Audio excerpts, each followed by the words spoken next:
اشترك في قناتي تشجيعا لي.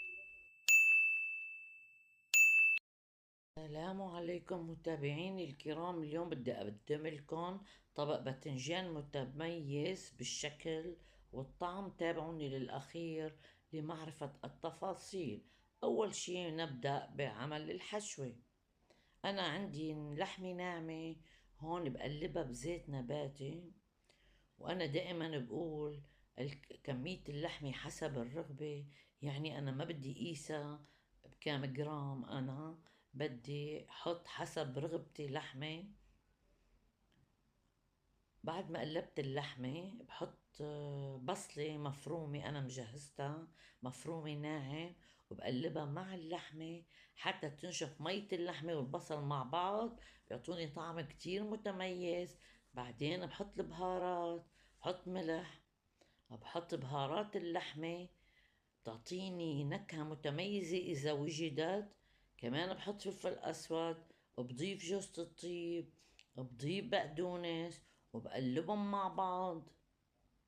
بقدونس كمان بيعطي للحشوة طعم كتير طيبة ومتميزة. هلأ منقلب قلبة 2 3، بعدين بخفف النار تحت الحشوة وبتركن لمدة 5 دقائق حتى تنضج الحشوة. خلاص بكون الحشوة أصبحت جاهزة. وهلأ حشوتنا ريحتها طالعة كتير طيبة وأصبحت جاهزة. هيدي كتيرة على طبختي، أنا باخد حاجتي منها. كمان الباذنجان كتير على طبختي، أنا باخد عدد 2، بقشرهم وبقطعهم بشكل دائري، لأن هي الوصفة تحتاج إنه يكون الباذنجان بشكل دائري. بقليهم بزيت نباتي. كمان الباذنجانات كتار، أنا باخد الكمية المحتاجتها لطبختي، بحطهم بوعاء الفرن،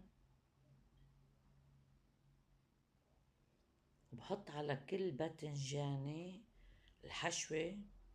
طبعا بشبع الباذنجان بالحشوة وبضغط على الحشوة منشان تضل قطعة الباذنجان محافظة على شكلها.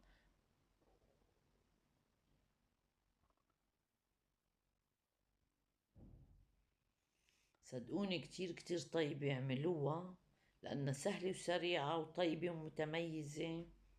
طبعا الكمية حسب أفراد عائلتك، أنا عملتها قليلة.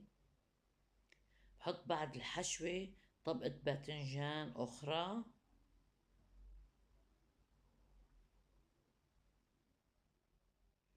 بعدين بحط جبنة موزاريلا على كل قطعة باذنجان، بعدين بضيف فوق الجبنة شوية بقدونس مشان بيعطيني شكل جميل وطعم كتير طيب.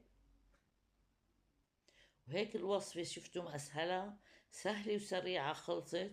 ما في غير نحطها بالفرن، بشعل الفرن من فوق فقط، وبتركها حتى كيف بعرف انها استوت، بتركها حتى تسيح الجبنة، بطفي الفرن وبشيلها، وهيك بكون أصبحت الوصفة جاهزة. دوقي في الطعم، بدي دوقي في النتيجة.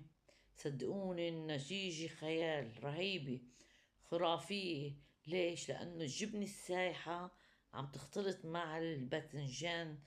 يا سلام، كتير كتير طيب الطعم، كتير مشوي.